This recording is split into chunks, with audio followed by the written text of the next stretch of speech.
Welcome back, everyone. Now, before we get started, I just wanted to tell you one more thing about the format of this course. The lectures are going to be really short, and over time, a lot of my students have said that this is the preferred way to go. The reason why I like super short lessons is that you can go to the next lesson whenever you have a spare moment or two. And sometimes if you have, let's say, a really long course, let's say, or a really long lecture, that's something like an hour or something like that, you pick up where you left off, where in this case you can just simply listen to a tutorial now and there if you have a minute or two. If you're commuting, you can go ahead and listen to them, etc.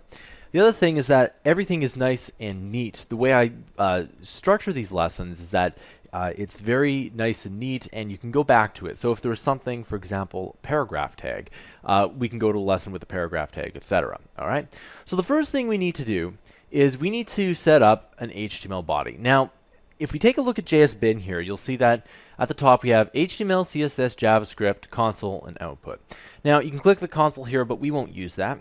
In fact, I do have courses for CSS and JavaScript, and you can just message me if you want to get into those. But you'll see that the way this works is that you can see that there's HTML, CSS, JavaScript, and if we type something in here, so if we type in, something in here, it comes up in the output here, and you can kind of see that here.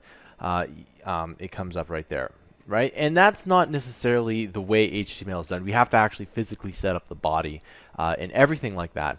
But the way JSBIn works is that it renders the program in real time, meaning that if I type in something in HTML and some code, it's going to render in the output in real time.